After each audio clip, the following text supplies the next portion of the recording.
ஆண்டவராகிய இயேசு கிறிஸ்துவின் இனிய நாமம் மகிமைப்படுவதாக. தினம் ஒரு வார்த்தை என்ற தியானத்திற்கு உங்களை வரவேற்கிறேன். சங்கீதம் 37 அதிகாரம் 5 வசனம். உன் வழியை கர்த்தருக்கு ஒப்புவித்து அவர் மேல் நம்பிக்கையாயிரு, அவரே காரியத்தை வாய்க்க பண்ணுவார்.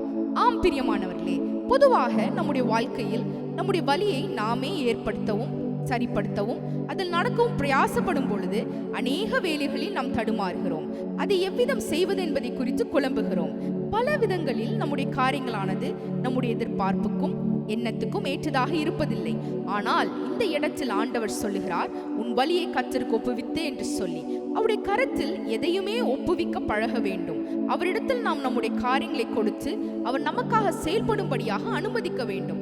ஆம் பிரியமானவர்களே, தேவன் எப்பொழுதும் நம்முடைய வாழ்க்கையில் வலுக்கட்டாயப்படுத்துகிறவர் அல்ல, நம்முடைய விருப்பத்திற்கு எதிராய் செயல்படுகிறவரும் அல்ல. ஆகவே நம்முடைய வழியை தேவனுக்கு ஒப்புவித்து அவர் சர்வ ஞானமுள்ள கர்த்தர் என்று சொல்லி அவர் நம்முடைய வாழ்க்கையின் காரியங்களை எவ்விதமாக அமைத்து செயல்படுவது, நம்முடைய எதிர்காலம் என்ன, எல்லாவற்றையும் அறிந்திருக்கிறார். அடுத்ததாக சொல்லப்படுகிறது, உன் வழியை கர்த்தருக்கு ஒப்புவித்து அவர் மேல் நம்பிக்கையாயிரு என்று சொல்லி. தேவன் பேரில் நம்பிக்கையாயிருங்கள், உங்கள் பேரில் அல்ல, அல்லது சூழ்நிலையின் பேரில் அல்ல, அவரிலே நம்பிக்கையாயிருங்கள். அருமையானவர்களே, வாழ்க்கையின் ஒரு முக்கியமான ரகசியம் இது.